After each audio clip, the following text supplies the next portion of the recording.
Bonjour et surtout bienvenue à notre, webinaire, sur les perturbateurs endocriniens et les bons gestes pour préserver sa santé. Avant de démarrer, j'ai quelques informations à vous donner. Donc ce webinaire est organisé par la CEPAM d'Indre-et-Loire et il sera animé par le docteur Amélie Haïm Ezebi, médecin généraliste et maître de conférences associé à l'université Paris-Cité. Donc nous avons le plaisir de l'accueillir et nous remercions vivement, d'avoir accepté notre invitation pour ce webinaire. Quelques informations également sur les modalités du webinaire pour pas que vous soyez surpris. Le webinaire est enregistré, ça nous permettra de pouvoir disposer d'un replay. Vos caméras et vos micros sont coupés et si vous avez des questions, je vous invite à les poser par écrit dans l'icône qui se trouve juste en bas, Q et R, questions-réponses, et vous pouvez les écrire en fait tout au long de la conférence. Moi, je les noterai et puis ensuite, je reprendrai chacune, des questions pour que, notre intervenante puisse y répondre à la fin, du webinaire. Voilà pour les modalités. Maintenant que je vous ai présenté ces éléments, je vous propose de démarrer la conférence et je laisse la parole au docteur. C'est à vous.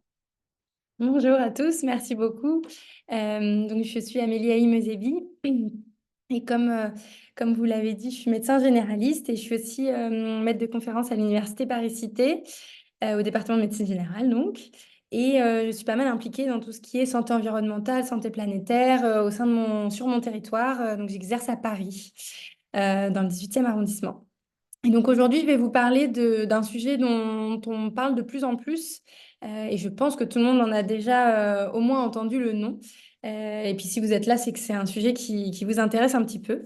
Euh, je vous redis, n'hésitez vraiment pas à poser toutes les questions qui vous passent par la tête pendant la présentation, parce que je serai ravie de pouvoir échanger avec vous à la fin, bon, par questions interposées, mais de pouvoir voilà, y répondre. Si j'y réponds à un moment dans la conférence plus tard, bah, tant mieux. Et puis sinon, ce sera l'occasion d'y revenir si c'est quelque chose qui est important pour vous. Euh, Malheureusement, c'est vrai qu'on ne peut pas échanger en direct parce que vous allez être, j'espère, trop nombreux.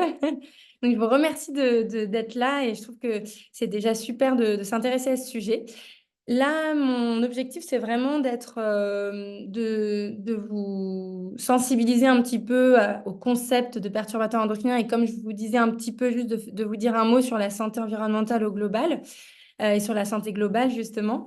Et surtout de vous proposer des solutions, des choses concrètes que vous pouvez mettre en place au quotidien pour essayer de réduire l'impact de ces perturbateurs endocriniens sur votre santé et sur l'environnement également. La notion de co-bénéfice qui nous est chère. Donc voilà, j'espère que c'est une présentation qui vous permettra d'avoir de l'espoir et qui vous donnera envie de faire d'autres choses. Donc, juste un petit mot sur un petit peu comment on en est venu à étudier les perturbateurs endocriniens. On s'est intéressé un petit peu à la santé environnementale depuis longtemps et le concept a été vraiment acté, on va dire, en 1994 pour la première fois par l'OMS. Et petit à petit, il a été un peu étoffé. Maintenant, on va plus parler de santé globale ou de notion de One Health, une seule santé, qui donc vraiment implique que toutes les santé, entre guillemets, sont liées entre elles, à savoir la santé de l'humain, la santé des animaux et la santé de l'environnement. Donc, on interagit en permanence avec ces trois systèmes et l'un influence l'autre. Donc, pour vous donner un exemple, euh, la santé des animaux va avoir un impact sur la santé de l'humain, puisque s'il y a moins, par exemple, de pollinisateurs, on va avoir moins de ressources alimentaires pour nous nourrir. À la fois, on peut aussi dire que la santé humaine a un impact sur la santé des animaux, puisque en fonction de nous, la façon dont on va exploiter, par exemple, les sols, les forêts. Par exemple, un exemple très connu, c'est la déforestation de la forêt amazonienne et l'orang-outan qui a plus de suffisamment de place pour vivre. On va créer la disparition de certaines espèces. Et pareil sur l'environnement, par ce qu'on mange, par ce qu'on produit, on va rejeter certaines substances qui vont se retrouver dans les sols et qui vont faire une diminution de la biodiversité. Et cette diminution de la biodiversité va faire qu'il y a une diminution du nombre d'espèces animales aussi. Donc, vous voyez, tout est un petit peu intriqué. Les choses positives également. Donc, si on a on le voit très bien dans des zones, par exemple, la terre, quand on l'a réutilisée pendant longtemps pour des cultures uniques et que donc elle s'appauvrit beaucoup, elle a beaucoup moins de micro-organismes vivants à l'intérieur. Et si on va la remettre en jachère, puis diversifier l'utilisation de ces sols-là, la vie va complètement renaître au niveau animal et végétal. Donc c'est assez incroyable de voir ça. C'est vraiment bien décrit et c'est assez fascinant. Et donc, ouais, on parle aussi juste du concept de santé planétaire depuis 2014 qui vient des États-Unis, avec l'Alliance Santé Planétaire qui a été créée il y a quelques années maintenant, enfin, oui, un peu plus que ça, par des médecins initialement en France, et qui a une dimension aussi un petit peu comme la notion de santé, un peu plus politique et un peu plus globale, avec des actions, enfin, des actions globales, internationales, pour agir sur la santé globale. Donc. Beaucoup de global, vous l'aurez remarqué. Alors, je suis ici pour vous parler des perturbateurs endocriniens, donc je me recentre un petit peu là-dessus. Et puis, je voulais faire un petit point pour que on parle tous de la même chose. Donc, les perturbateurs endocriniens, peut-être que c'est quelque chose que vous connaissez, mais qui vous semble un petit peu flou, parce qu'on en a entendu parler par certaines affaires qui sont parues dans les médias, ou parce qu'on est devenu parent et qu'on s'y est intéressé, peut-être que quelqu'un nous en a parlé, un soignant, un proche, etc. Mais qu'est-ce que c'est vraiment? Donc, ce sont des substances qu'on ne peut pas voir. Ce sont des substances qui sont, par contre, absolument partout. Je ne dis pas ça pour vous faire peur, parce qu'il y a aussi des... Quand on parle de perturbateurs endocriniens, comme on va le voir, il y a des choses naturelles qui ne sont pas des choses que l'on a créées, qui sont des perturbateurs endocriniens. Donc, ça ne veut pas forcément dire que c'est quelque chose qui va être dangereux pour la santé, mais c'est quelque chose qui va avoir un impact. Et si on ne prend pas en compte cet impact, là, ça peut être délétère. Donc, c'est quelque chose qui va être soit chimique, soit naturel, et qui va avoir un impact sur le système endocrinien, c'est-à-dire le système hormonal du corps. Et donc, ça va provoquer un changement sur notre santé. Et ce qui est important, c'est que ça peut avoir aussi des impacts sur les descendants. C'est pour ça qu'il y a certaines populations, certains âges de la vie qui sont plus à risque. Euh, bon, j'en parlerai après. Et par contre, l'idée aussi, c'est qu'on les trouve un peu partout. Donc, je vous ai mis ça parce que globalement, les grands endroits où on les trouve, c'est l'alimentation, les cosmétiques, le mobilier, l'eau, les produits ménagers, dans beaucoup de choses. Et peut-être qu'il y a des mots que vous avez déjà entendus. Le bisphénol A, on en a beaucoup entendu parler, le BPA, parce qu'il a été interdit. Donc, c'est une substance qu'on trouve dans les plastiques qui permet de les rendre plus imperméables. C'est pas le bon terme, mais vous avez compris. Et donc, et en fait, on s'est rendu compte qu'il y avait des effets nocifs sur la santé et on les a interdits complètement initialement dans les biberons. C'est pour ça que on en a beaucoup entendu parler aussi, parce que ça avait fait pas mal de bruit.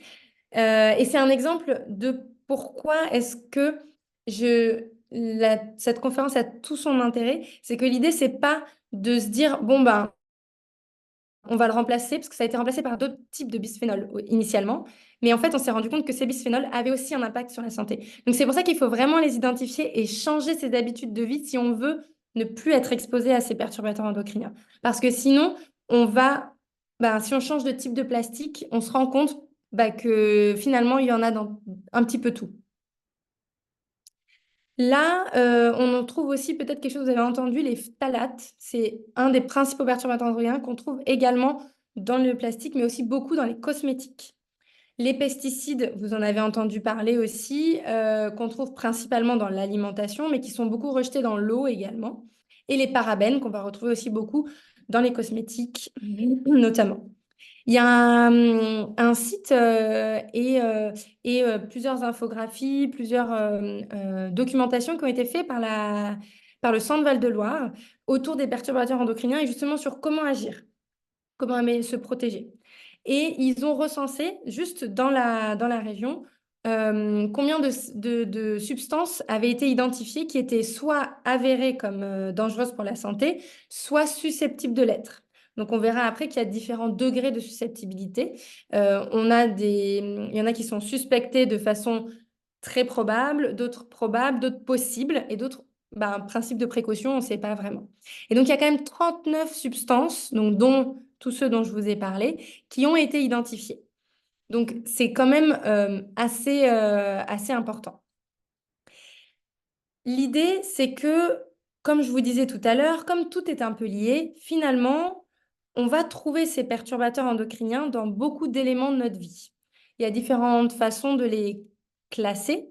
Mais vu que bah, tout est un peu lié, on ne peut pas vraiment les cantonner à quelque chose. C'est-à-dire que tout à l'heure, je vous disais, ben, on trouve beaucoup de bisphénol A dans le plastique, mais finalement, on en trouve aussi dans l'eau parce qu'il va y avoir, bah, quand on va en ingérer, nous, on va l'éliminer en partie, pas entièrement, donc ils vont se retrouver dans les nappes phréatiques, donc dans l'eau que les animaux boivent. C'est pour ça que je trouvais que cette image était assez parlante parce que finalement, elle nous montre un petit peu que on en trouve un petit peu partout. Et puis nous, on va manger les animaux qui se trouvent dans l'eau, par exemple le poisson, comme est montré sur l'image.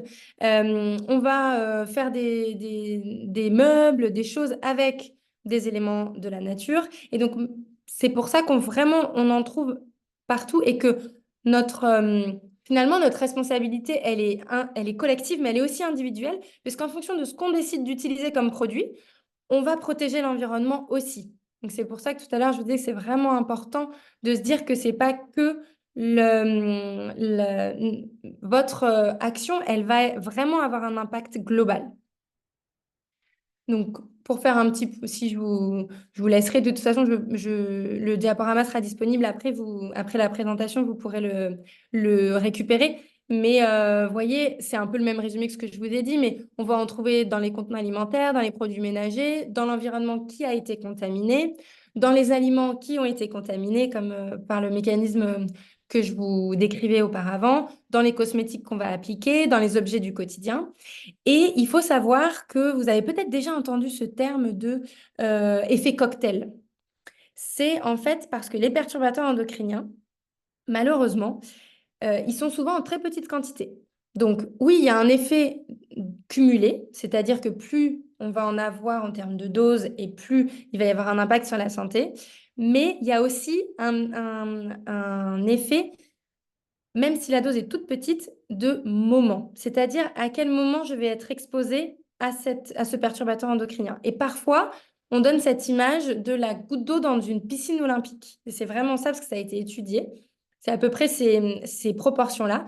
Une goutte d'eau dans une piscine olympique, enfin une goutte de perturbateur endocrinien, donc l'équivalent d'une goutte d'eau dans une piscine olympique, ça peut avoir un impact important sur la santé. Ça peut suffire à déclencher quelque chose, un impact nocif sur la santé parce que c'est arrivé soit à un moment de fragilité, soit à une période de la vie où on est plus fragile. Par exemple, ben, on sait que les enfants, jusqu'à l'âge de 3 ans, ils sont très perméables aux perturbateurs endocriniens, que ce soit, quel que soit le mode d'ingestion. On sait que pendant la grossesse, c'est pareil. Les femmes enceintes sont très perméables aux perturbateurs endocriniens et le transmettent assez facilement au fœtus. Donc, c'est des moments de la vie où c'est bien d'être plus sensibilisé, de faire, ça peut être un déclencheur pour faire attention, par exemple.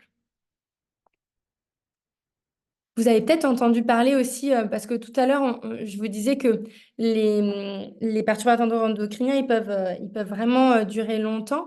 Et on sait que, peut-être que vous avez entendu, parce que récemment, on a pas mal parlé des polluants éternels, les PFAS.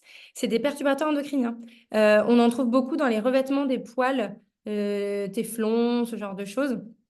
Et en fait, on s'est rendu compte que, ils pouvaient se retrouver pendant des centaines d'années dans les sols. Et donc, c'est ce côté un peu polluant éternel qui est un peu inquiétant parce qu'on ne les connaît pas tous encore. Et donc, il y en a probablement qu'on ne sait pas détecter. Et probablement que juste en remplacer un par un autre, ça risque seulement de transférer un petit peu le problème. Et les industriels se mettent aussi à chercher des solutions, puisque par exemple, Tefal, qui est un des plus grands producteurs de téflon, enfin, de revêtements anti-adhésifs dans les poêles, participe à la recherche, participe à la décontamination des sols. C'est pas une solution pérenne, mais ça participe aux réflexions. Là, si je vous ai tiré ça toujours du même site de Val-de-Loire, du Val-de-Loire, ils ont fait quelque chose, une infographie qui est assez bien faite, je trouve. Je vous en ai mis 3 exemples, mais il y a plusieurs, il y en a d'autres. Et en fait, ils ont fait par lieu. Dans mon jardin, dans la chambre des enfants, dans ma salle de bain. Qu'est-ce qui est sain et qu'est-ce qui peut être perturbateur endocrinien? Et c'est plutôt bien fait parce que ça permet juste de se poser des questions. Bon, bah, si j'ai le choix, qu'est-ce que je choisis? Je ne me suis pas forcément posé la question, tiens, je vais aller regarder dans la chambre ce qui pourrait être modifié, transformé, comment je pourrais faire des choses simples qui peuvent avoir un effet bénéfique.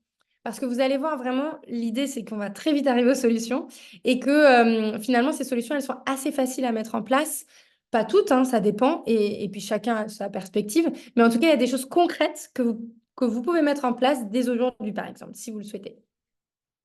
Et donc, bon, ça, je vous l'ai dit un petit peu plus haut, mais les perturbateurs endocriniens, donc je vous disais qu'elles modifiaient le système hormonal, le système endocrinien du corps.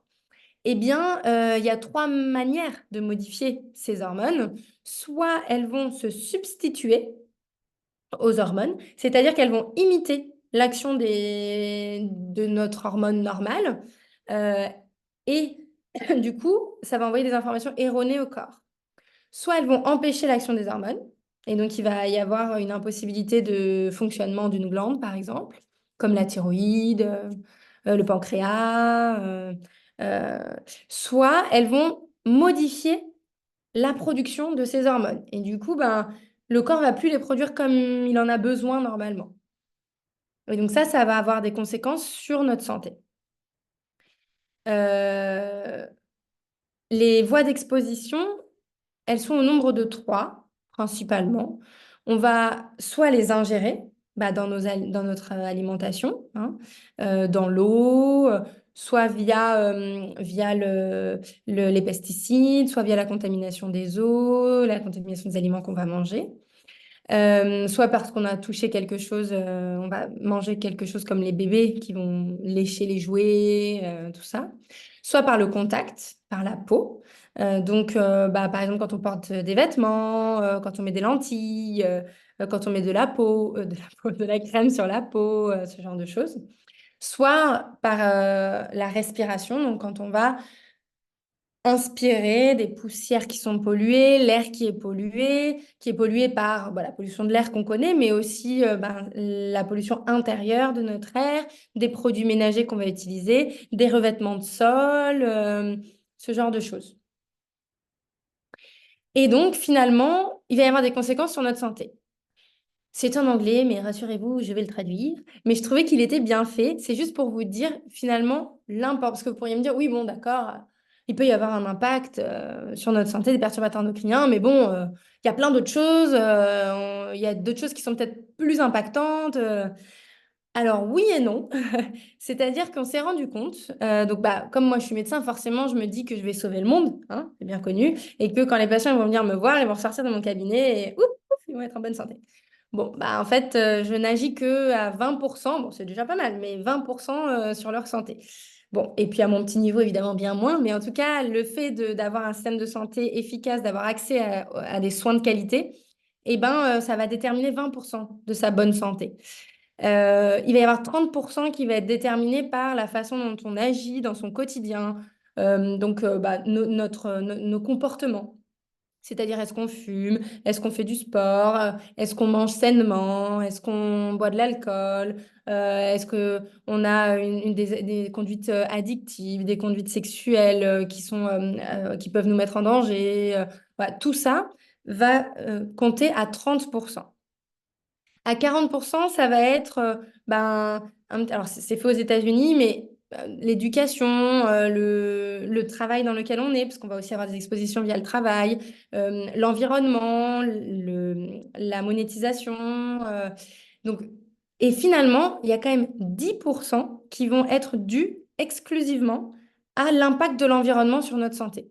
Donc 10%, on peut se dire, oui, bon, c'est pas tant, mais quand on le compare aux 20% de ce que prendre soin de sa santé a comme impact sur sa santé, finalement, on se dit, ah, peut-être que les 10% là, ils sont importants. Et puis, on peut imaginer que dans les 30% des comportements, il y a beaucoup aussi de notre exposition aux perturbateurs endocriniens, parce que finalement, la façon dont on mange, la façon dont on se déplace, la façon dont on utilise l'extérieur va impacter. Donc finalement, il y a un gros impact de cet environnement sur et de nos conduites sur notre santé. Donc, je vous ai parlé un petit peu de l'impact sur notre santé avec le fonctionnement des glandes. Si vous, je suis un petit peu, c'est vrai que je suis un peu revenue en arrière. Si on revient un petit peu à ce schéma, voilà, de l'impact, pas de l'impact, du fonctionnement et de l'action des perturbateurs endocriniens sur le corps, on voit qu'ils agissent sur plein de glandes. Et du coup, en agissant sur tout ça, ils peuvent agir sur plein de choses qui sont un peu essentielles. Par exemple, là, vous avez un petit dessin. Je ne sais pas si vous voyez ma souris. Super. Donc là, on voit le pancréas. Le pancréas, il est responsable de la sécrétion d'insuline qui nous permet d'assimiler le sucre. Donc, c'est ce qui nous permet, quand le pancréas fonctionne bien, de ne pas être diabétique. Et comme les perturbateurs endocriniens vont perturber l'action du pancréas, eh ben, ils vont être responsables d'une augmentation du nombre de diabètes, par exemple, dans la population générale.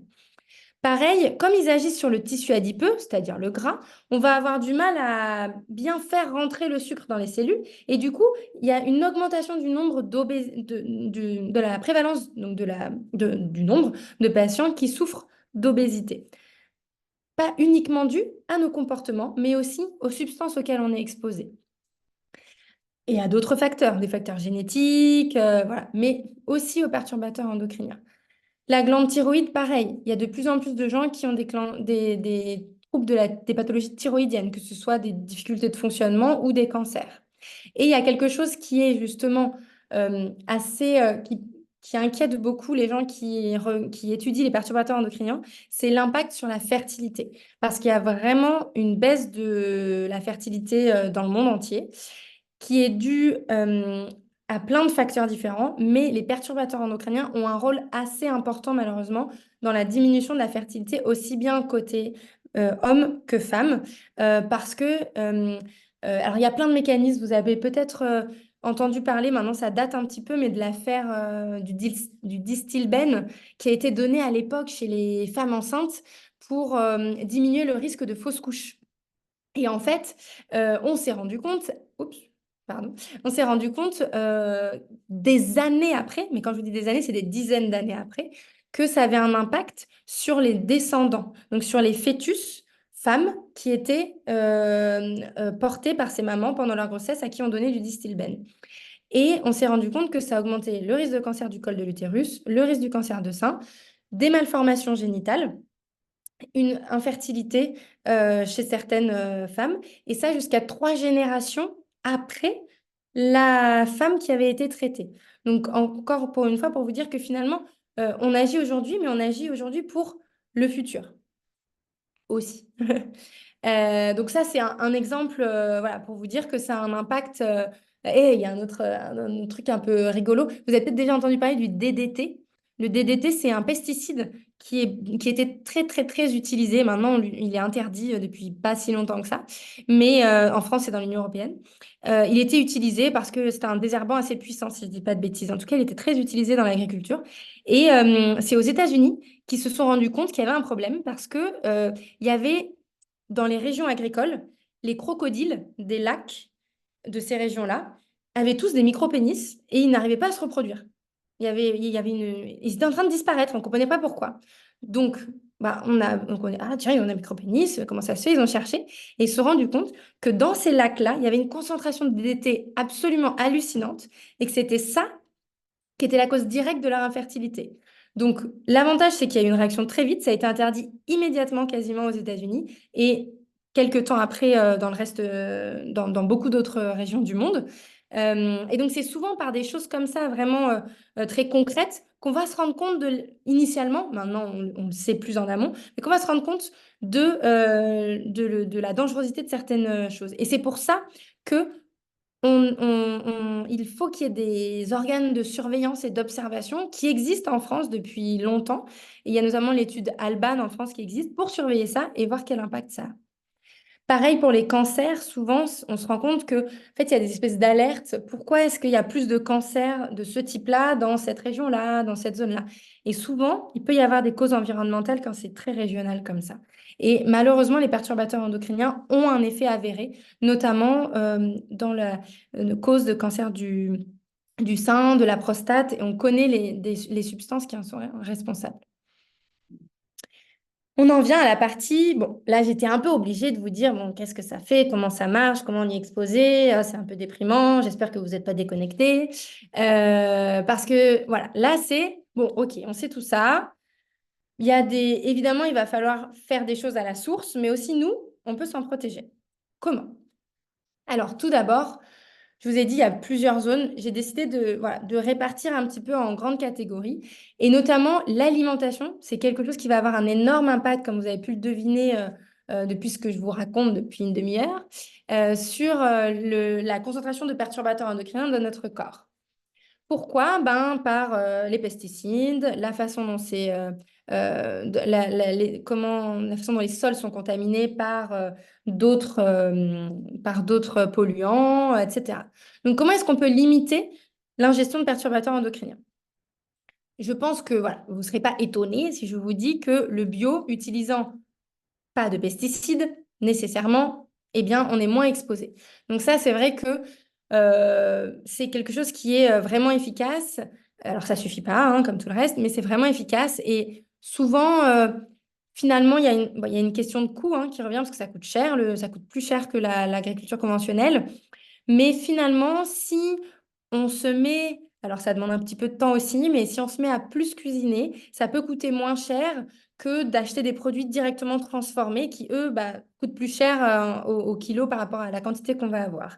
Et il y a quelqu'un, depuis que je m'intéresse beaucoup à toutes ces questions-là, c'est vraiment une petite anecdote, mais moi, j'exerce dans une zone où les patients sont, pour beaucoup d'entre eux, dans des situations sociales assez précaires. Et donc, c'est quelque chose dont je ne te parlais absolument pas. Et en fait, il y a quelqu'un avec qui je travaillais à la CPTS, à la communauté de pratique territoriale en santé, donc, où on mène des actions de santé publique liées à la santé de notre territoire et des patients de notre territoire et des habitants de notre territoire. Il me disait, bah, oui, mais finalement, ils ont déjà, parfois, on n'a pas accès à cette information. On ne sait pas forcément qu'il y a tant de pesticides, ça a un tel impact sur la santé. Et donc, finalement, les informer, ça peut donner le choix. Et c'est vrai que depuis que j'en parle à mes patients, il y en a plusieurs qui me disent, eh ben, pour mon bébé, moi, j'ai pas les moyens et j'ai pas le temps de cuisiner pour moi, ou j'ai pas la possibilité parce qu'ils sont dans des endroits où ils n'ont pas forcément de cuisine, etc. Et du coup, ben, pour mon enfant, comme c'est des petites quantités, j'achète bio, j'achète une carotte, et finalement, ils trouvent des solutions. Je veux dire par là que finalement, il y a certaines solutions qui sont accessibles, pas forcément idéalement, mais il y a toujours une solution accessible. Et puis, si on ne peut pas acheter bio, éplucher ses légumes, éplucher ses fruits, les laver bien soigneusement, ça élimine quand même pas mal de résidus chimiques aussi.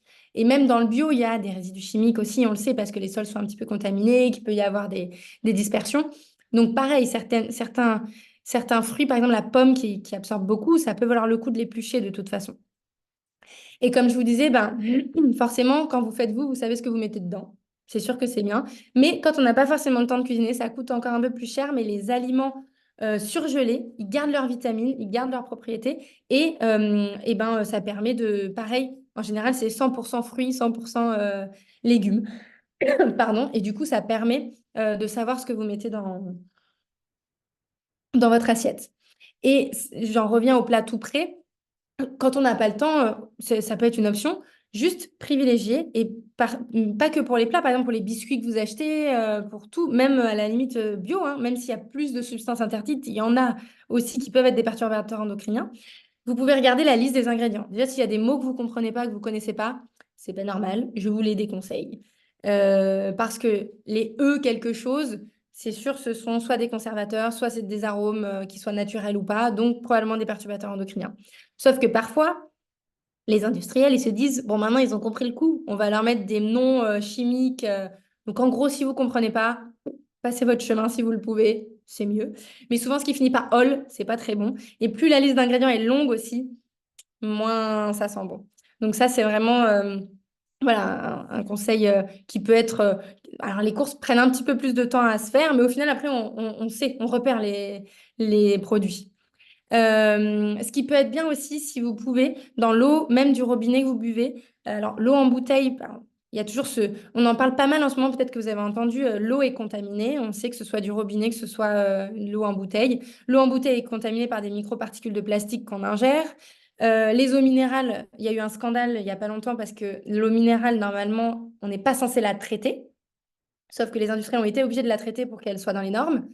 Mais ils n'ont pas le droit. Enfin, voilà. Donc, en fait, bon, l'eau est contaminée, celle du robinet aussi, même si elle est réglementée. Ils ont récemment relevé en plus un petit peu les niveaux parce que ce qu'il faudrait, c'est vraiment décontaminer l'eau à la source. Donc là, les politiques publiques sont en train normalement de travailler là-dessus. En attendant, si vous pouvez installer un système de filtration chez vous, c'est vrai que c'est idéal. Ça coûte cher. Donc, voilà, c'est pas 100% garanti. Mais il y a des choses simples. Vous pouvez acheter des billes de céramique, vous pouvez acheter du charbon actif. Et après, bon, il y a des systèmes beaucoup plus sophistiqués qui s'achètent aussi. Donc ça peut être intéressant. Un autre truc qui est intéressant aussi, c'est si vous pouvez, de bazarder tous vos contenants, Tupperware, moules à gâteau en plastique, silicone, etc. Surtout quand c'est chauffé, parce que le fait de chauffer, ou si vous mettez des choses chaudes dedans, le fait de chauffer, ça va faire ressortir encore plus les perturbateurs endocriniens et les molécules toxiques, et de le remplacer par de l'inox ou du verre. Pareil pour vos gourdes où vous buvez de l'eau, parce que vraiment, il y a une transmission, même les plastiques qui sont alimentaires, ils ont plus de normes, mais c'est pas normal quand on a un Tupperware avec des carottes râpées et que on a mis ces carottes râpées au frigo et qu'on les remange le lendemain, que le Tupperware soit orange. Ça veut dire que le colorant est passé au Tupperware. Bah, vous pouvez imaginer la même chose dans l'autre sens. Probablement des choses du plastique qui sont passées dans vos carottes râpées. Donc voilà, si vous pouvez le faire, c'est mieux. Pareil pour les biberons des enfants. En verre, c'est mieux, c'est plus lourd, mais c'est mieux. Ça casse, mais c'est mieux quand même. Donc voilà, ça c'est vraiment les choses. Et j'avais fait un petit aparté pour le poisson parce que on en a pas mal parlé autour du thon, notamment dans les médias. Peut-être que vous en avez entendu parler. Il y a beaucoup de métaux lourds. Ils se chargent en métaux lourds, notamment les poissons de fin de chaîne alimentaire comme le saumon et le thon.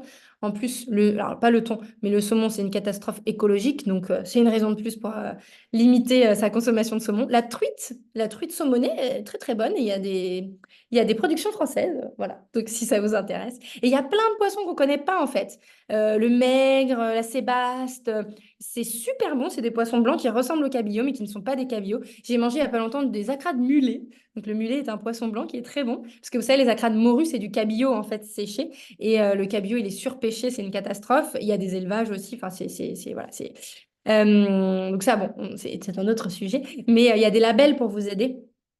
Et donc, en tout cas, même si vous en mangez, et le thon, moi j'adore ça, j'en mange, mais il faut essayer de ne pas en manger trop souvent. On dit, là, les recommandations de Santé publique France, c'est 2 fois par semaine du poisson, et pas plutôt des petites espèces que des grosses, donc pas de thon 2 fois par semaine, quoi. Thon plutôt 1 fois par mois, ils disent pour qu'il y ait moins de polluants. Bon, je vous ai donné plein d'infos, je vous ai dit de lire les étiquettes, mais sinon j'ai une autre solution. Vous connaissez probablement déjà, mais pour ceux qui ne connaissent pas ou qui ne l'utilisent pas, je vous encourage vraiment vivement à le faire parce que c'est tellement simple. On scanne le produit et on a plein d'informations. Donc pour Yuka, peut-être que c'est celle qui est la plus connue, c'est indépendant de l'industrie alimentaire. Donc ils sont pas influencés par les lobbies. Ils ont des subventions publiques, ils ont aussi des dons, enfin, voilà, ils sont vraiment indépendants. Et ils vont vous donner à la fois les qualités nutritionnelles des aliments et aussi la présence ou pas de perturbateurs endocriniens ou de substances nocives pour la santé. Donc quand c'est rouge, c'est pas bon, quand c'est orange, c'est pas terrible, quand c'est vert, ça va. Voilà. Donc vous pouvez l'utiliser aussi pour les cosmétiques. Donc c'est pas mal. Et il y a aussi Que Choisir, que vous devez sans doute connaître, qui est assez connu, qui fait pas mal de défense des consommateurs, qui a son application un peu similaire qui s'appelle Quel produit? que vous pouvez pareil scanner, que ce soit les cosmétiques, les aliments. Je crois que eux, il y a même d'autres produits que vous pouvez scanner comme par exemple le mobilier, les vêtements, je crois. À vérifier, mais bon, donc ça peut vraiment être pas mal. Côté maison environnement, eh ben, je vous propose d'aérer votre chez vous 10 minutes idéalement par jour, 5 à 10 minutes, même en hiver. Même si voilà, ça fait rentrer un peu d'air froid. Et même si on vous a dit qu'on avait installé, parce que vous êtes dans un endroit neuf, des aérations super et tout, c'est bien, c'est une chance. Mais quand même, ça ne vous dispense pas idéalement d'ouvrir la fenêtre. Euh, Particulièrement quand vous faites des travaux, quand vous faites le ménage, quand vous prenez votre douche, parce que vous utilisez des produits, quand vous faites la cuisine, parce que vous chauffez des contenants. Voilà, si vous pouvez aérer, ouvrir votre fenêtre pendant que vous faites le ménage ou la cuisine, c'est top. Les produits ménagers, honnêtement, savon noir, vinaigre blanc, bicarbonate de soude, franchement, ou savon de Marseille, avec ça, vous êtes en vrai, il y a beaucoup d'inventions des industriels. Alors, certes, le vinaigre blanc, ça sent pas toujours très bon, mais ça se dissipe très vite si on a fait le ménage, la fenêtre ouverte. Finalement, ça fonctionne très bien. Et si vous voulez mettre un peu d'huile d'essentiel dedans pour l'odeur, voilà, si vous avez la fenêtre ouverte, vous pouvez. Bon, on verra que l'huile essentielle, malheureusement, a des perturbateurs endocriniens aussi. Donc, si vous êtes enceinte, il ne faut pas le faire. Mais voilà. Et justement, en parlant d'huile essentielle, évitez tout ce qui est désodorisant, pchit-pchit, parce que c'est bourré de perturbateurs endocriniens, de substances chimiques. Donc, ça, il vaut mieux éviter. Il y a un truc peut-être pareil dont vous avez entendu parler, les sols en PVC, maintenant, ils sont interdits dans les crèches parce qu'ils dégagent énormément de perturbateurs endocriniens toute leur vie, donc pendant des dizaines d'années. Donc maintenant, on ne les installe plus du tout dans les crèches et je vous encourage à vraiment le proscrire et plutôt faire voilà, du parquet, du lino, du carrelage, des choses qui sont inertes. Et puis pour les meubles, plutôt des matériaux bruts que des matériaux composites. Alors certes, ça coûte plus cher à l'achat, mais par contre, souvent, ça dure beaucoup plus longtemps. Et dans votre jardin ou dans vos petits bacs de fleurs, n'hésitez pas à utiliser des choses naturelles pour notamment le savon noir pour les limaces, la bière pour les limaces aussi. Il y a plein de petites astuces rigolotes. Pour tout ce qui est cosmétique et achat du quotidien, voilà, pensez encore au bio. Vous pouvez vous fier au label globalement. Alors, pas tous, hein. HVE, on oublie. Haute valeur environnementale, c'est bidon. Mais grosso modo, la EcoCert et les labels bio, le bio, ça, c'est vraiment réglementé. Donc, ces deux labels-là, Cosme Bio aussi pour les cosmétiques, vous pouvez leur faire confiance. Et puis, vous pouvez toujours regarder l'étiquette ou scanner, comme on a vu tout à l'heure. Les vêtements, un truc tout bête, les laver le premier porté. Parce qu'en fait, pendant leur création, ils ont été soumis à plein de trucs chimiques. Donc ça, c'est valable aussi pour les jouets, les peluches, etc.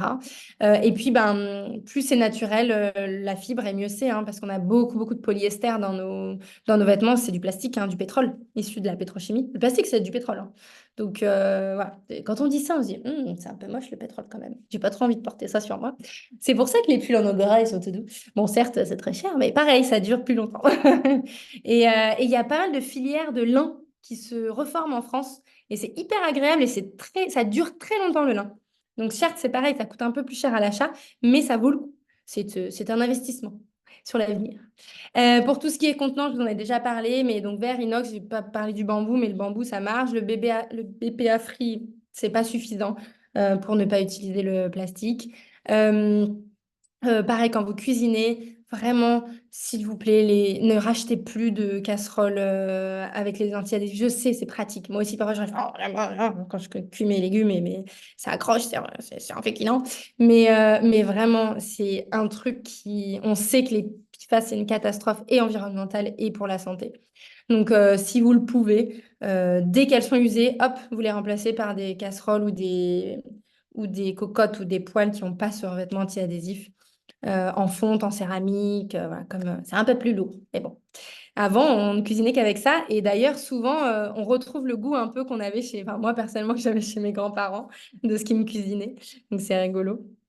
Et puis, pour les conserves, il vaut mieux privilégier tout ce qui est en bocal plutôt qu'en boîte métallique parce qu'à l'intérieur, ils mettent un revêtement pour bien pour qu'elles soient bien isolantes et c'est pas bon pareil, ça rejette.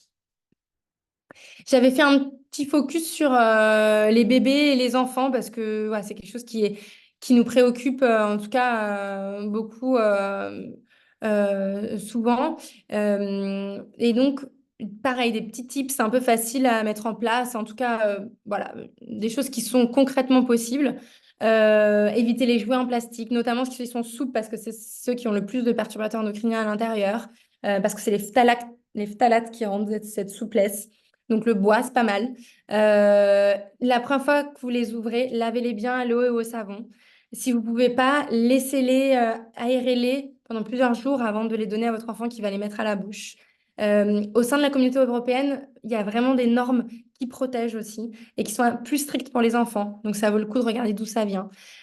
Quand vous lavez vos enfants, évitez les crèmes de machin, de bidule et eau ou alors savon sur gras, voilà, des choses vraiment le plus simples possible. Les couches, si possible, plutôt écologiques. Alors, je sais que ça coûte très cher, donc on fait comme on peut. Mais voilà, autant que possible, ou au moins, je sais qu'il y a des grandes marques de distributeurs qui font des couches fabriquées en France. Donc, au moins, les normes sont un petit peu meilleures. Et au final, parfois, ces couches-là, on dit, ah, je vais acheter des Pampers parce que bon, les Pampers, c'est bon pour mon enfant. Et en fait, les couches Intermarché, pommettes, même pas les bio, elles ont moins de produits chimiques que les Pampers. Donc, vous voyez, alors ça s'est peut-être amélioré, je vous dis ça il y a quelques années. Les Pampers, ils ont été un peu obligés de changer leur formule. Mais voilà, donc finalement, elles coûtent beaucoup moins cher. Et même les pommettes bio coûtent moins cher que les Pampers pas bio. Donc, parfois, en fouillant un peu, on peut trouver des solutions. Après, il y a les couches lavables aussi, si vous voulez vous lancer. Bah, le PVC, je vous en ai parlé. Et puis un truc tout bête, mais vraiment anticiper. Si vous voulez repeindre la chambre de votre futur enfant ou de votre enfant qui est déjà là, montez les meubles avant l'arrivée du bébé, les berceaux, tout ça. Sortez-les des emballages, montez-les au moins 2 mois avant l'arrivée du bébé. Repeignez la chambre au moins 2 mois avant l'arrivée du bébé et aérez tous les jours. Si vous devez faire des travaux dans la chambre de bébé, qui dorme avec vous pendant quelques temps.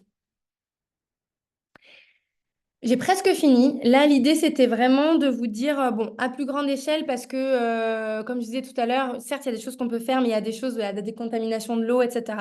Il y a une politique de santé publique là-dessus en France. Il y a un protocole stop aux perturbateurs endocriniens. Il y a une diminution drastique, on les voit sur les courbes des utilisations des pesticides par les agriculteurs. Donc, il y a vraiment des choses qui sont faites. Il y a de la recherche qui est en cours. Il y a des études d'observation pour voir mieux identifier les PE, les perturbateurs endocriniens auxquels on est exposé et comment s'en prémunir. Et puis, il y a vraiment de plus en plus d'obligations, d'informations, et notamment, il y a une application qui s'appelle Scan4Chem. Je crois que je vous l'ai mise là. Non, ça, c'est une fiche info pour les patients. Bon. Ah, elle est là, c'est là. Et en fait, ça a été obligé, les industriels sont obligés pour tous leurs produits. Si vous allez sur ce site, vous tapez le produit et ils vous disent quels sont les perturbateurs endocriniens à l'intérieur. C'est obligatoire. C'est pas très facile d'utilisation parce que parfois, si le produit n'est pas référencé, vous pouvez interpeller l'industriel qui est obligé de vous donner la liste. Mais voilà, c'est pas hyper bien référencé. Mais il y a quand même des choses qui sont faites pour la transparence. Donc, on va quand même dans le bon sens, hein. Et puis, à l'issue de la présentation, peut-être que vous aussi, vous allez aller dans le même sens. Parce qu'il y a des gestes vraiment simples qui peuvent être mis au quotidien. Peut-être que suite à le fait d'avoir participé aujourd'hui au webinaire, bah, vous allez avoir envie d'en parler à votre entourage ou à parler à une personne à qui vous avez pensé. Et puis finalement, ça va égrener. Vous allez pouvoir petit à petit choisir, voilà, des choses qui sont plus sûres pour vous. Peut-être que vous ne pouvez pas tout mettre en place d'un coup, mais peut-être qu'il y a des choses qui vont changer, vos habitudes vont changer petit à petit. Et peut-être que là, pendant ma présentation, vous avez dit, ou alors, si vous ne l'avez pas encore fait, c'est le moment. Vous pouvez vous dire, qu'est-ce que je mettrai en place aujourd'hui? Qu'est-ce que je pourrais en mettre en place dès aujourd'hui ou dès demain au quotidien? Ça peut être au pluriel ou au singulier. Donc, voilà. L'idée, c'était vraiment de vous montrer qu'il y a plein de choses qu'on peut faire et que c'est accessible. Alors oui, ça fait un petit peu peur, mais justement pour soigner un peu cette éco-anxiété, eh ben, on peut mettre des choses en place qui sont efficaces. Et je vous ai mis après, bah, si, on va peut-être faire les questions, mais ouais, j'ai mis d'autres petites ressources. Et là, j'ai oublié de le mettre, je voulais le rajouter. Il y a un blog qui s'appelle Bon Pote, Bonpote, que je trouve super, qui est sur toutes les questions d'écologie en général. Et vous avez plein de ressources rigolotes, de choses à mettre en place dans son quotidien. Il y a les 10 actions, il y a aussi comment vous poser des questions pour mieux comprendre certaines choses. Enfin, voilà, il y a plein de trucs intéressants. Merci beaucoup d'être resté, de ne pas avoir fui. Bah, merci à vous. C'était très, très intéressant. Merci. Vraiment. Personnellement, j'ai appris plein de choses. Alors, je ne sais pas si ce qu'il en est pour les participants. Pour le moment, il n'y a pas de questions. Donc, voilà, souvent, on se dit soit c'était très clair, soit il y avait beaucoup d'infos, il faut que ça, faut que ça fasse son chemin. Voilà, donc, si vous avez des questions, n'hésitez pas. On peut se laisser un petit temps, voilà, le temps que vous puissiez les rédiger. Donc, vous avez vu, hein, c'est dans la partie questions-réponses Q&R dans l'onglet juste en dessous. Et si vous voulez Oui, scanner le petit QR code là, si ça vous intéresse, alors j'espère qu'il n'est pas trop pixelisé, j'ai peut-être mis un peu trop gros, je vais le mais tester en même temps, voir. ouais, oui. Et en fait, c'est une fiche info pour les patients que je trouve assez bien faite, qui a été faite, oh, je sais plus, j'en ai flashé tellement, screené tellement, mais qui a été faite par un institut étatique qui est, je trouve, plutôt bien faite, où il y a un peu un résumé de ce que je vous ai dit, d'autres infos aussi. Et puis, bien sûr, ben, comme je vous disais, il y a les actions du Centre Val-de-Loire qui sont super bien faites et qui correspondent en plus à votre région. Donc, c'est encore plus adapté à votre quotidien, quoi.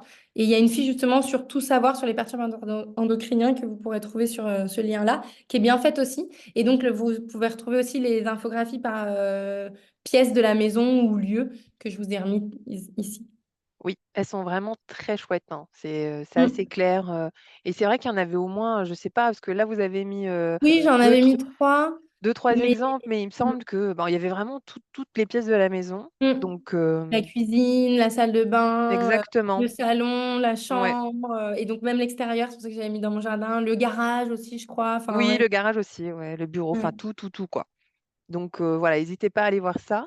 On a Marie qui nous fait une remarque. Merci, c'était très clair. Donc voilà, ça c'est pour vous. Bah, après, pour le moment, il n'y a pas de questions. Moi, j'en ai une ou deux. Donc peut-être qu'on peut Avec les plaisir. passer. Peut-être que ça en suscitera d'autres. Sinon, bah, on pourra clôturer. Tout aura été très clair. Mais au-delà de tous les conseils en fait qui ont été donnés, qui sont nombreux, toutes les possibilités, est-ce qu'il y a un moyen de nettoyer vraiment son corps des perturbateurs endocriniens? On ne sait pas vraiment. Peut-être que l'activité physique permet d'éliminer un peu certaines substances. Mhm. Être dehors aussi. Même si l'air extérieur est pollué, on sait que l'air intérieur des maisons est très pollué, parfois plus à l'intérieur qu'à l'extérieur. L'endroit le plus pollué où vous allez être dans votre vie, c'est votre voiture. D'accord. Voilà. Donc ça, on le sait par les études. Donc c'est pour ça que c'est bien d'ouvrir un peu sa fenêtre quand on est en voiture, même dans les embouteillages. C'est un peu Ah oui, contre-intuitif. même dans les Voilà, embouteillages. c'est un peu contre-intuitif, mais il faut aérer sa voiture aussi. Ben oui, Euh, oui, c'est ça. donc ça, il faut y penser. Puis en plus, on a tendance parfois à mettre des petits désodorisants dans la voiture ou des petits Oui. sapins là qui pendent. Donc Donc ça peut ceux-là, être mieux c'est pour les pareil. perturbateurs. Ils sont pas, Non. voilà. Faut Donc, mieux bah, couper un peu de conseil, lavande et mettre dans un petit sachet, quoi. c'est Ah, mieux. mais la lavande a peut-être aussi des perturbateurs. Oh là là, oui, non. C'est C'est plus sans les fin. huiles essentielles qui peuvent en avoir selon comment vous les ingérez ou vous les posez sur la peau. Mais Ouais. par contre, les parfums naturels, type, voilà, si vous mettez un peu de graines de lavande, ça, normalement, ça... Enfin, à ma connaissance, ça n'a pas pas d'incidence là-dessus. Donc, par contre, la lavande en elle-même est allergisante. Ça, c'est mon côté médecin. Mais, mais si vous n'êtes pas Bon, allergique, non. Bon, on Non, va s'en j'arrête. Et sortir en quand gros, pour même, ouais. répondre à votre question, c'est surtout être dehors le plus possible. Ouais, C'est pour ça OK. aussi que maintenant, les politiques de crèche, d'école, c'est beaucoup être le plus possible dehors. Même quand il fait froid, on couvre bien les enfants. Mmh. Dans les pays nordiques, ils n'ont pas eu le choix parce qu'il fait tout le temps froid. Ils font faire les siestes aux enfants dehors et ils dorment beaucoup mieux qu'à l'intérieur. Et donc, il y a certaines Mmh. crèches en France qui commencent à faire ça et ça marche très bien, notamment pour les petits dormeurs. OK. Les enfants qui ont du mal à faire la sieste à la crèche. Et ça marche super bien. Et ça augmente les défenses immunitaires. Donc, il y a vraiment bien, plein de bénéfices à être dehors. Ça améliore la vue. Ça fait faire de l'activité physique. Et donc, bah, être dehors, vraiment, ça diminue notre exposition aux perturbateurs endocriniens. Et l'autre chose, mais on n'en est pas très sûr. On pense que faire de l'activité physique, ça fait transpirer. Ça fait peut-être diminuer Mmh. un peu le... Mais ça, c'est... D'accord. On apprend d'autres choses parce que souvent les enfants quand il fait froid, les faire dormir dehors, je suis pas sûre que Voilà. ce soit, voilà, mais très bien. C'est, Ouais. peut-être juste une autre question qui me vient, on parlait de l'air intérieur justement de la maison et bon souvent on peut utiliser, bon je me doute déjà de la réponse, mais bon quand même j'ai envie d'essayer, mais tout ce qui est bougies parfumées, encens et cetera, hein?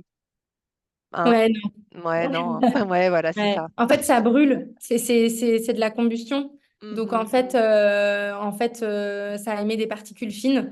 Et à la fois pour les patients qui sont asthmatiques, c'est déconseillé Ouais. parce que Mmh. justement, les microparticules vont favoriser l'inflammation au niveau des bronches. Et les asthmatiques, c'est des patients qui ont déjà de l'inflammation dans les bronches. Et en plus, ça va avoir une action de perturbateur endocrinien.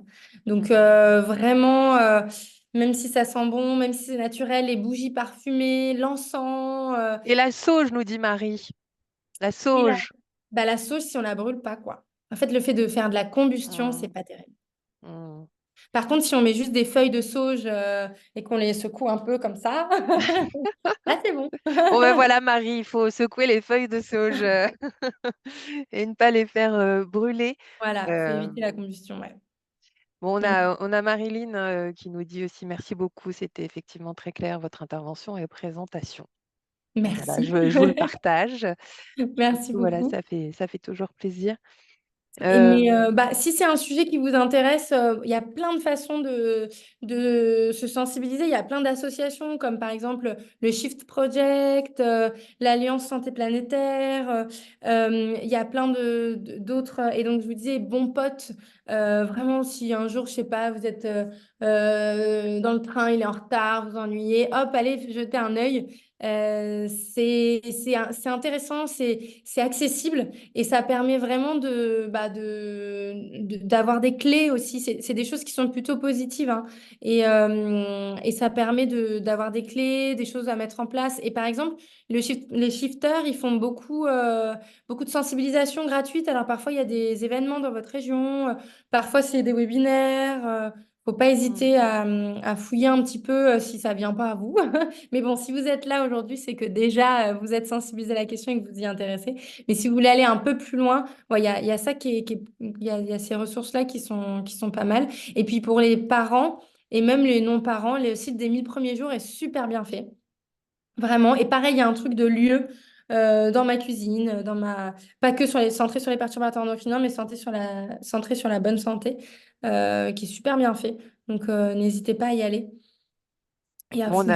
On a une question ou un complément de Pascal qui nous dit: «Pour compléter votre question, les moyens de dépolluer le corps ne sont pas connus. Nous savons, pardon, que le corps stocke des polluants environnementaux dans les tissus adipeux. Il faut donc faire attention au régime trop rapide car on remobilise ces polluants. Des études montrent que les donneurs de sang sont moins contaminés». Voilà, c'est Mais on ne sait pas bien. un Mm. un Je suis partage, d'accord. de Merci. Pascal et Ouais, tout à merci fait. Pascal. Merci pour ces précisions. Mmh. Mais c'est vrai que, comme je vous disais un peu au début, les perturbateurs endocriniens, alors il y en a qu'on appelle les polluants éternels, mais en fait, tous, ils restent très très longtemps dans les Mmh. sols et dans les organismes. Et c'est pour ça qu'il faut essayer de s'en prémunir le plus possible à la racine, quoi.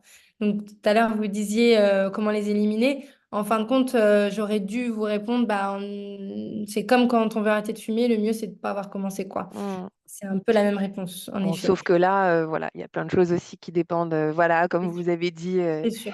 il y en a Mm, partout mm. et vraiment, bah, l'idée, On espère que ça aura été le cas, tout au long de cette conférence et évidemment, bah, présenter les risques certes, mais essayer, de transformer en positif, ça c'est pas facile quand même sur ce sujet-là, c'est très vite anxiogène parce qu'il y a plein de choses qui nous dépassent et sur lesquelles on a l'impression de pas avoir, la main. Mais voilà, essayer vraiment de d'acquérir des nouvelles, notions et de mettre en place peut-être un ou 2 tips au moins, voilà, dans Ouais. son Et quotidien et puis c'est déjà bien, quoi.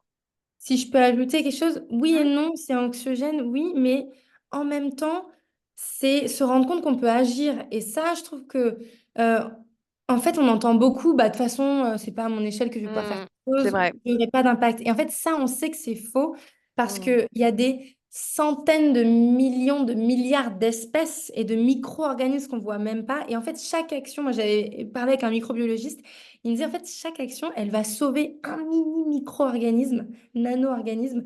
Et en fait, c'est pas vrai. Chaque action a un impact positif, vraiment. Mmh. Et en plus, c'est, par exemple, Yuka, je trouve que c'est un il y a un bon exemple.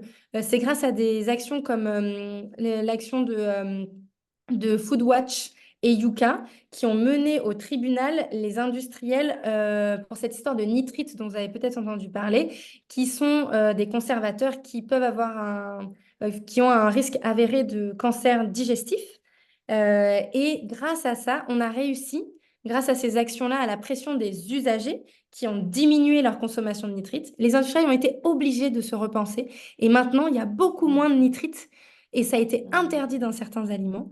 Ouais. Et donc, si en fait notre action individuelle, puis collective, puis qui devient plus grande, elle peut avoir un impact sur les industriels et Mmh. du coup sur les politiques publiques aussi. Et donc, Mmh. en fait, à notre échelle, on peut avoir un vrai impact. Ouais, c'est vrai. Bah, je crois qu'on va terminer sur cette pensée positive et pleine d'espoir. Moi, ça me va bien. Je vois qu'il y a pas d'autres questions, dans le chat, donc je voilà, on espère, hein, je pense que vous partagez, que ça vous aura intéressé. On a l'impression que oui, donc donc tant mieux. Et puis, voilà, il y aura un replay, hein, de ce webinaire, qui vous sera envoyé puisque vous êtes inscrit. Donc, vous pourrez le reconsulter et puis effectivement, si vous n'avez pas eu le temps de prendre des notes, de revoir un petit peu tous les sites qui ont été conseillés. Donc, ben, moi, je vous remercie, docteur. C'était Bah, super. merci à Merci vous. pour votre enthousiasme, et passion. Je trouve que le discours passe encore mieux et C'est puis, gentil. Merci à vous de et m'avoir puis invité et de donner l'opportunité d'en parler, justement, parce que c'est le début de la petite oui, graine. c'est ça, hein. On espère que ça va continuer comme ça. Et puis, bah, merci à tous, de vous être connectés et d'avoir partagé ça avec nous. On vous souhaite une bonne journée et puis on vous dit à bientôt peut-être sur un nouveau sujet. Et n'oubliez Voilà, pas la balade du jour. Voilà. voilà. Merci Bonne à journée. tous. Au revoir.